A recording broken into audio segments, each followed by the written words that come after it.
This call is now being recorded. Now the first point is students are required to log in to the examination portal with their examination roll number and password at last 30 minutes prior to the start of this examination.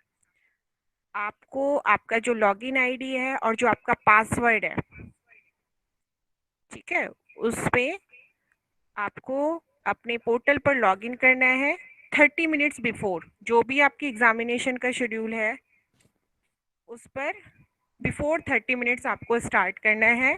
Login ID और password आपको अपना पता होना चाहिए। जो ओबी की site है उस पर जहां आपने स्टार्टिंग में रजिस्ट्रेशन किया है उसी पोर्टल पर आपको अगेन क्या करना है, लॉगिन करना है बिफोर 30 मिनट्स और अपना पासवर्ड के साथ लॉगिन करना है। Is it fine? Yes, ma'am.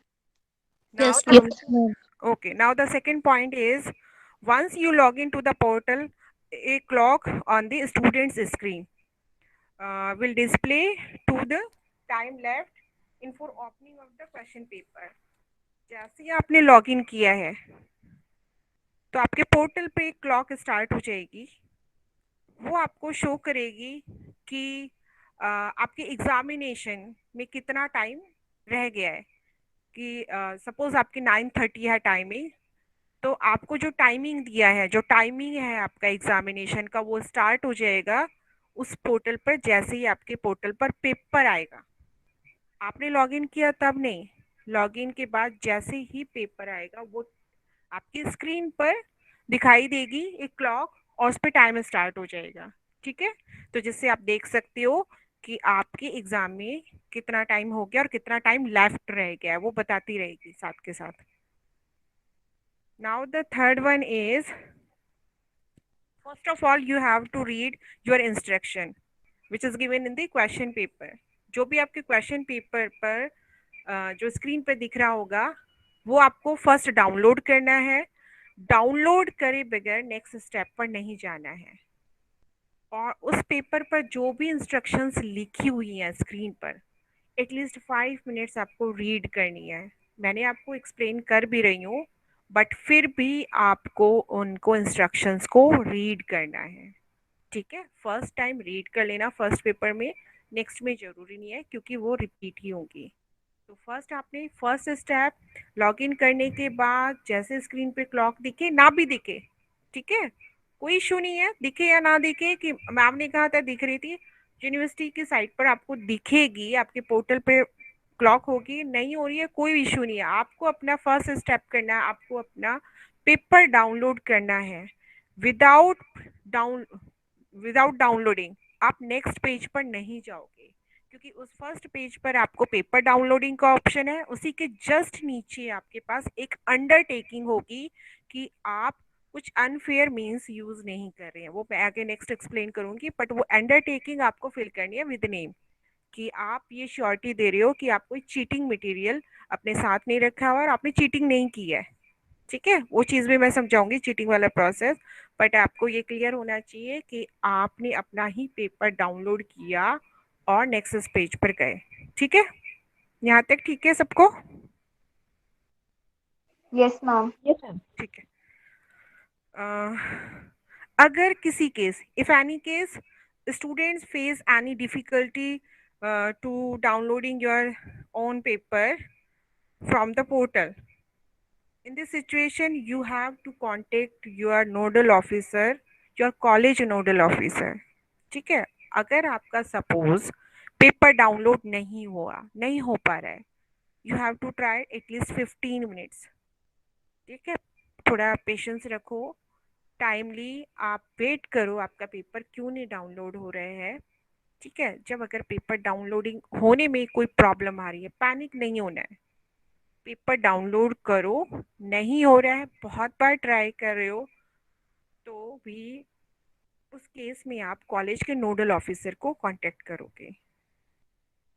उसका जो नंबर है वो मैं आपको बाद में प्रोवाइड कराऊंगी, बट उस केस में आप लोगों के पास है, मैं क्योंकि आपकी कमेटी की मेंबर हूँ तो उस केस में आप मुझसे कांटेक्ट कर सकते हो। ठीक है, आप उस टाइम पर मुझे कांटेक्ट करोगे इमीडिएटली। कि आपने 10 मिनट्स तक डाउनलोड नहीं हो पाया है आपका पेपर, ठीक है। कोई भी आपस में डिस्कशन नहीं करेगा, आपको पेपर मिल गया है, आपने डाउनलोड कर लिया और अपनी दूसरी क्लासमेट को दे दिया। अगर दे दिया उस केस में तो बच्चा अपना पेपर स्टार्ट कर सकता है, बट खुद के पोर्टल से विदाउट डाउनलोडिंग आप नेक्स्ट पेज पर नहीं जा सकोगे और अपना पेपर अपलोड नहीं कर पाओगे। तो आपको पेपर डाउनलोड करना ही करना है, ठीक है। ये पॉइंट बिल्कुल क्लियर होना चाहिए आपको कि आप अपना ही पेपर डाउनलोड करोगे। आपको टाइम लग रहा है, उस टाइम नहीं हो पा रहा है, उस केस में आपने मुझे कांटेक्ट किया, उस केस में मैंने आपको प्रोवाइड भी करा दिया, ठीक है। बट आपके पोर्टल पर वो पेपर डाउनलोड होगा तभी आप नेक्स्ट पेज आएगा आपका ओपन, जिसमें आप करोगे अपना आप क्वेश्चन वाइज अपलोड, ठीक है। Yes, ma'am. ओके। आपके पास सबसे मेन चीज, आपके पास क्वेश्चन पेपर करने के लिए 3+1 3 आवर्स पेपर करने के लिए 1 आवर फॉर सबमिशन, ठीक है। आपके पास 6 क्वेश्चन होंगे और थोड़ा इसको डिटेल में बता देती हूँ। आपके पास क्वेश्चन पेपर में 6 क्वेश्चंस होंगे, आपको एनी 4 अटेम्प्ट करने हैं, ठीक है। वहाँ पर इंस्ट्रक्शन में मैंने यही कहा आपको, इसलिए बोला कि क्वेश्चन पेपर में 6 क्वेश्चन है आपके पास, आपको एनी 4 अटेम्प्ट करने होंगे। ओबी का जो पैटर्न अभी तक चला आ रहा है, बाकी आपके सामने आएगा जब आप मॉक में देखोगे या फर्स्ट आपका एसीसी का पेपर होगा, उसमें आपको पता ही चल जाएगा कि हर क्वेश्चन में 6 क्वेश्चन है। लॉजिकल क्वेश्चंस होंगे, आपके कॉन्सेप्ट बेस्ड क्वेश्चंस होंगे, आपने जो अपनी थ्योरी में जो पढ़ा है उस कॉन्सेप्ट को यूज करते हुए क्वेश्चंस होंगे। तो ऐसा नहीं है कि डायरेक्ट क्वेश्चंस आपको मिल जाएंगे, बट आपको एनी 4 अटेम्प्ट करने होंगे, ठीक है। 6 में से एनी 4 अटेम्प्ट करने होंगे। तो आपको क्लियर होना चाहिए कि मुझे मतलब 3+1 आवर में ही सबमिट करना है। इस सबमिशन का प्रोसेस मैं और कॉलेज से थोड़ा डिफरेंट समझा देती हूँ। लास्ट में क्या होता है कि जैसे आपने एक साथ सबमिट करना स्टार्ट किया, हमारी क्लास के अगर हम देखें कि 54-58 स्टूडेंट्स हैं, आपने एक साथ पोर्टल पर अपना क्वेश्चन पेपर सॉरी आंसर जो शीट्स हैं वो सबमिट करने स्टार्ट किए, तो टाइम लगेगा क्योंकि सब लोग यूज़ कर रहे हैं उस टाइम पर। तो ये मेरा पूरी क्लास के लिए एक सजेशन है। जैसे सपोज आपने फर्स्ट क्वेश्चन किया, उसकी पीडीएफ बनाई, उसकी पीडीएफ तभी उस पोर्टल पर अपने क्वेश्चन जैसे सीक्वेंस बताओ, आपके पास क्वेश्चंस है 1 2 3 4 5 एंड 6। फर्स्ट क्वेश्चन आपको नहीं आता, सेकंड क्वेश्चन आपको आता है, ठीक है। किसी को फर्स्ट आता है तो वो फर्स्ट अटेम्प्ट करे, जिसको सेकंड आता है वो पहले सेकंड अटेम्प्ट करे। उस क्वेश्चन को आपने किया, उस क्वेश्चन की आपको पीडीएफ बनानी है, क्योंकि हमें जो पीडीएफ बनानी है वो क्वेश्चन वाइज बनानी है। तो क्वेश्चन वाइज हमने पीडीएफ बना ली। जैसे ही आपका फर्स्ट क्वेश्चन कंप्लीट हुआ, यानी कि पीडीएफ उसी टाइम अपलोड कर दोगे पोर्टल पर, नेक्स्ट क्वेश्चन पर जाओगे, सेकंड के सामने अपलोड करना है जिस क्वेश्चन को आपने अटेम्प्ट किया है। जिसने फर्स्ट क्वेश्चन अटेम्प्ट किया है उसको फर्स्ट क्वेश्चन के सामने अपलोड करना है, जिसने सेकंड अटेम्प्ट किया है उसको सेकंड के सामने अटेम्प्ट अपलोड करना है, जिसने थर्ड किया उसको थर्ड के सामने। ऐसा नहीं है कि आपने सीक्वेंस में 1 2 3 4 अपलोड कर दिया। सपोज किसी ने फिफ्थ क्वेश्चन किया है तो फिफ्थ के सामने ही जहां अपलोडिंग का ऑप्शन आ रहा है question number fifth, left side में आपके क्वेश्चंस की नंबरिंग होंगी और उसके राइट हैंड साइड पर आपकी अपलोडिंग का ऑप्शन होगा। अपलोड हो जाएगा तो वो शो भी हो रहा होगा कि यहाँ पर आपका क्वेश्चन इस टाइमिंग पर अपलोड हो गया है। एग्जामिनर देख सकता है, स्टूडेंट को उसी टाइम विजिबल होगा। सिर्फ जब हम मतलब जो भी टीचर चेक करता है उसको विजिबल होता है कि इस स्टूडेंट ने इस टाइमिंग पर ये क्वेश्चन पेपर अपलोड किया है, ठीक है। तो बड़ा ही इंपॉर्टेंट है। आप ऐसा नहीं हो कि किसी बच्चे ने फर्स्ट क्वेश्चन किया है या सेकंड क्वेश्चन किया उसको फर्स्ट के सामने अपलोड कर दिया है। आपके लिए भले ही वो क्वेश्चन आपका फर्स्ट हो गया, बट क्वेश्चन पेपर में उसका सीक्वेंस नंबर 2 है तो उसी के सामने आपको अपलोड करना है। ये बात समझ में आ गई? Yes, ma'am. Yes, ma'am. Okay, यहाँ हमने अपलोड कर दिया। अब हमारा नेक्स्ट जो आपकी क्वेरी आती है कि मैम हमें A4 शीट यूज करनी है, प्लेन या रूल्ड। आप दोनों यूज कर सकते हो, दोनों ही यूज कर सकते हो, बट क्या है कि विजिबिलिटी अच्छी होनी चाहिए। तो कई बार मतलब रूल्ड में अच्छी आती है, कई बार प्लेन पेपर में कुछ स्टूडेंट्स की हैंड राइटिंग बड़ी डिस्टर्ब हो जाती है क्योंकि वो प्लेन पेपर पर जनरली लिखते नहीं है, रूल्ड पर लिखते हैं। तो ये आपकी अपनी चॉइस है। आप जिस पे भी मतलब करना चाहें। अभी तक बच्चे मोस्टली बच्चे क्या कर रहे थे कि वो प्लेन वाइट शीट यूज कर रहे थे A4। ठीक है, तो ये मैंने आपकी अपनी चॉइस पर छोड़ दिया है। मुझसे पूछना चाहोगे तो प्लेन यूज करो, रूल यूज करो, दोनों में से कोई भी यूज कर लो। ठीक है, अब आप पूछोगे कि मैम उस A4 शीट पर हमें लिखना क्या है। आपकी इंस्ट्रक्शंस मतलब आपको अपनी तरफ से क्या क्या उस पर मेंशन करना है। तो फर्स्ट पॉइंट, सबसे पहले लिखोगे आप अपना नेम। ठीक है, सेकंड नेम आपके प्रोग्राम नेम। प्रोग्राम नेम क्या होगा? BSc honours mathematics. ठीक है, सेमेस्टर लिखोगे फर्स्ट, नेम लिखा, programme name, BSc honours mathematics, semester 1। Examination roll number, college roll number नहीं लिखना है, एग्जामिनेशन रोल नंबर आपको लिखना है। UPC that is unique paper code, वो आपके क्वेश्चन पेपर पर मेंशन होता है यूनिक पेपर कोड के नेम से। नाउ पेपर टाइटल, जो आपका पेपर का नेम होगा। पेपर का नेम, अलजेब्रा है तो अलजेब्रा, कैलकुलस है तो कैलकुलस, इंग्लिश है तो इंग्लिश, और जो भी आपका जीई का पेपर होगा वो। ठीक है, डेट लिखोगे एंड टाइम ऑफ एग्जामिनेशन में आप अपना एग्जामिनेशन का टाइम लिखोगे। स्टार्टिंग टाइम, एंडिंग टाइम नहीं, स्टार्टिंग टाइम। 9:30 स्टार्ट होता है तो 9:30, 12:30 स्टार्ट होता है तो 12:30, सॉरी 2:30 स्टार्ट होता है तो 2:30। बहुत सारी चीज़ें लिखनी है। अब कैसे लिखनी है ना? अब आपके माइंड में ये हो रहा होगा कि मैम हमें बड़ा खुला खुला A4 शीट पर आपने पूरा ये लिख दिया। नहीं, इतना वेस्ट करने की ज़रूरत नहीं है। आपने जब एग्जामिनेशन की शीट होती है कि फर्स्ट में आपने फर्स्ट में लिख दिया नेम ऊपर टॉप पर, रूल से आप क्या मार्जिन बनाते हो उस तरह का मार्जिन बना लो। ठीक है, तो ये नेम नेम लिख दिया, प्रोग्राम नेम लिख दिया, सेमेस्टर लिख दिया, एग्जामिनेशन रोल नंबर, यूपीसी। तो हार्डली मतलब पूरा पेज आप कवर मत करो, ऊपर की 4 इंचेस की जो जगह है सिर्फ उसमें अपना ठीक से लिख लो। ठीक है, और नेक्स्ट उसी पेज पर ही, उसी के पेज की कंटिन्यूशन में आप स्टार्ट कर दो अपना आंसर लिखना। तो ये आपको 4 पेजेस बनाने हैं ऐसे। 4 पेजेस क्यों? जिसपे आपकी ये सारे इंस्ट्रक्शन होंगे, क्योंकि आप फर्स्ट क्वेश्चन की PDF बनाओगे तो फर्स्ट क्वेश्चन में वो इन्फॉर्मेशन होंगी। सेकंड क्वेश्चन अपलोड करोगे तो अगेन ये आपका नेम और ये सारी इंफॉर्मेशन होगी। थर्ड के लिए थर्ड पेज। तो ये टॉप पेज आपको बना के रखने हैं चारों क्वेश्चंस के लिए। ठीक है, डेट उसी टाइम मेंशन कर देना, टाइम भी मेंशन कर देना। तो 4 क्वेश्चंस के लिए 4 पेज आपको रेडी करना है। फिर उन 4 पेजेस मतलब हर क्वेश्चन में कितने पेज यूज करने हैं उसके कंटिन्यूशन में लगा देना। ठीक है, बट 7 MB से ज़्यादा नहीं होनी चाहिए आपकी PDF। 7 MB बहुत होता है। मैं फिर भी कहूँगी आप मैक्सिमम 5-6 पेजेस, 4-5 पेजेस। अलजेब्रा और कैलकुलस का पेपर है आपका, है ना? तो इतना ज़्यादा कुछ यूज़ नहीं आने वाला।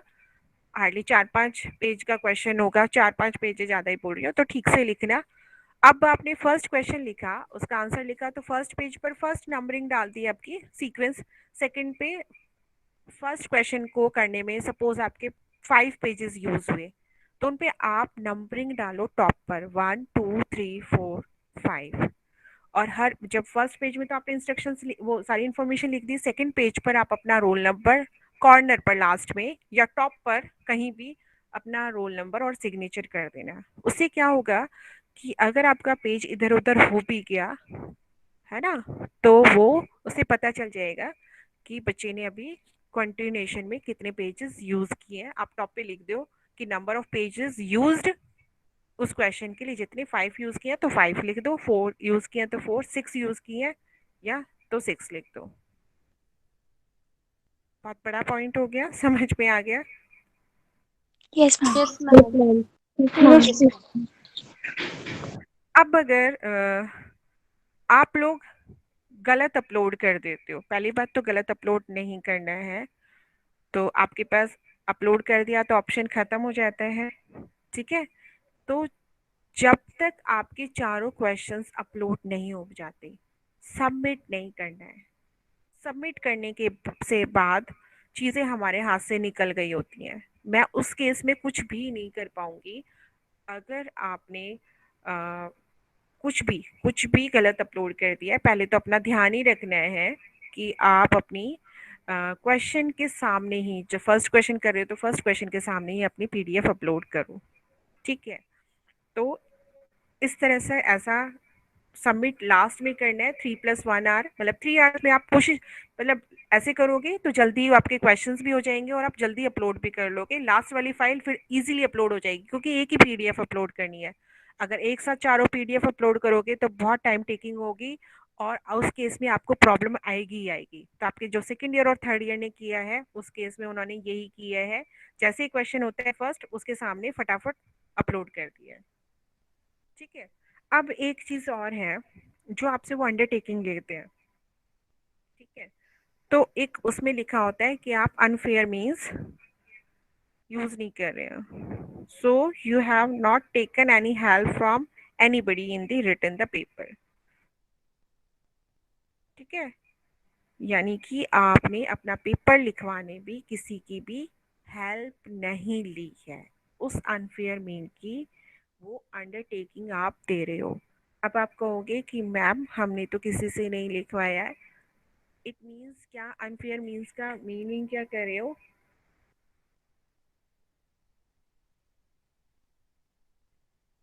अनफेयर मीन्स का जो मीनिंग है वो ओबी में ये बताना चाह रहा है, you are not suppose to get your paper written by any of your known and family member, otherwise there will be a mistake of, या mismatch of your handwriting in the different sheet। suppose आपने first question आपने खुद लिखा and the second जो था या second page या second question आपने अपने फैमिली मेम्बर से लिखवा लिया, हम्म, तो उस केस में वो हैंड राइटिंग है वो मिसमैच हो जाएगी। मिसमैच होगी तो वो अंडरटेकिंग जो आपने दी है उस केस में आपका रिजल्ट होल्ड पे चला जाएगा। यूनिवर्सिटी डिसीजन लेगी कि आपने क्या किया है, ठीक है। कई बार होता है ना ऐसा कि किसी किसी के फैमिली मेम्बर्स में काफ़ी अच्छे अपने भाई बहन हेल्प करने आ जाते हैं या मम्मी पापा हेल्प करने आ जाते हैं, बिल्कुल नहीं। आपको अपनी ही हैंड राइटिंग में सब कुछ लिखना है। तो वो आप जो आप अंडरटेकिंग दे रहे हो उसका मीनिंग ये है और उसकी इम्पोर्टेंस है।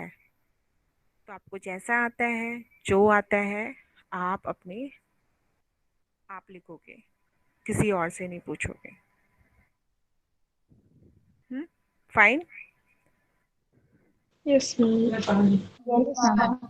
ऑलमोस्ट सारे पॉइंट्स मैंने कवर कर दिए हैं। एक और चीज़, आपके जो इंस्ट्रक्शंस हैं उसमें लिखा है 3+1+1 आवर। 4 आवर्स के अलावा भी एक अलग से 1 आवर दिया हुआ है कि आपके 4 आवर्स के बाद भी अपलोड नहीं हो पा रहा है, ठीक है। अभी तक लास्ट जो सेकेंड ईयर और थर्ड ईयर का जो एक्सपीरियंस है वो ये कहता है कि 4 आवर्स में पेपर, 4 आवर्स तो मैक्सिमम मान के चलते हैं हम, 3 आवर्स या 3.5 आवर्स में हो गया होता है पेपर। बट सपोज नहीं हुआ, ठीक है। तो उस केस में आपको, मतलब आपको 3.5 पौने 4 घंटे लग गए, आपका क्वेश्चन पेपर अपलोड नहीं आ रहा है, उस केस में आप इमीडिएटली मुझे कांटेक्ट करोगे फ़ोन के थ्रू और आप बार बार मतलब उसके स्क्रीनशॉट लोगे कि आपके पेपर अपलोड करने में ये प्रॉब्लम आ रही है। सबसे पहली बात, क्रोम यूज़ करना है आपको, गूगल क्रोम यूज़ करना है, उसमें आपको डिफ़िकल्टी नहीं होती है, आपके डी के पोर्टल पे बहुत इजीली चलता है क्रोम पर। दूसरा, जो आपने फाइल की पीडीएफ जो बनाई है, जेपीजीज डाल सकते हैं बट मैं अपने बच्चों को बोलती हूँ कि आप पीडीएफ बनाओ, क्योंकि टीचर भी इरिटेट होते हैं और बच्चा भी एक एक इमेज को संभाल के रखकर प्रॉब्लम क्रिएट करता है। तो जो भी आप स्कैनर यूज़ कर रहे हो, बेस्ट स्कैनर यूज़ करो, ठीक है। आपने अपने मोबाइल से स्कैन करके पीडीएफ बना भी ली तो भी आप लैपटॉप यूज़ करो उसको अपलोड करने पे। मोबाइल से होती है बट 99% बच्चों ने लैपटॉप यूज़ किया है, जहाँ पर आपकी वाईफाई या जो भी आपका डेटा है वो बहुत अच्छा है जहाँ पर नेट की स्पीड हो रही है। आपने मोबाइल से पीडीएफ बना ली तो आपके जो डेटा केबल है उससे लगा लो, अपने उसमें डाल लो लैपटॉप पे, या फिर मेल करोगे तो क्योंकि फाइल मेल होके जाएगी, फिर वो लेगी, फिर वो डाउनलोड होने में टाइम लेगी, फिर आप उसको पोर्टल पे वो करोगे, तो बेटर ये है कि आप अपने मोबाइल की डेटा केबल लगाओ, लैपटॉप में डालो उस फाइल को और फटाफट से अपलोड कर दो। इतना टाइम नहीं होता है क्योंकि आप जब क्वेश्चन के आंसर्स लिखने बैठते हो तो बहुत जल्दी टाइम चला गया होता है। ठीक है, तो मॉक जो हो रहा है कल वो आप जरूर दोगे। और दूसरी बात, अ, ये जो फर्स्ट पेज वाला जो काम है वो आप पहले ही करके रखोगे, एक दिन पहले ही। हर क्वेश्चन के लिए 4 पेज तो बना के रखना है, और हर जैसे जैसे कुछ भी जो यूज करते जाओगे उन क्वेश्चंस की नंबरिंग डाल देना। ठीक है, तो हर क्वेश्चन के सामने वो अपना फर्स्ट पेज तो लगाना ही लगाना है।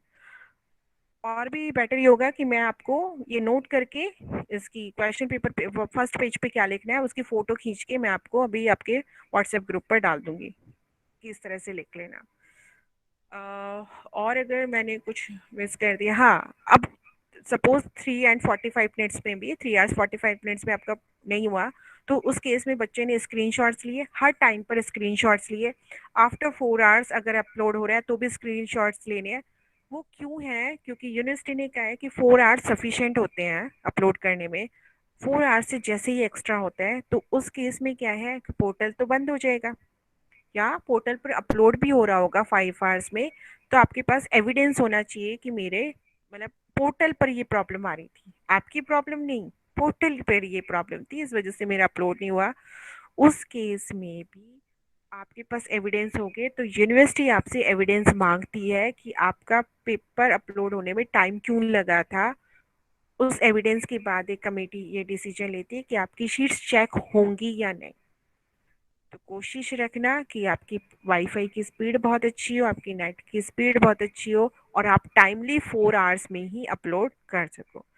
अपलोड करने के बाद अपने ग्रुप पर एक लिस्ट बनाना है कि मेरा क्वेश्चन पेपर अपलोड हो गया है टाइमली, तो डे वाइज मेरे पास भी कलेक्शन रहता है कि मेरे स्टूडेंट्स ने अपलोड कर दिया।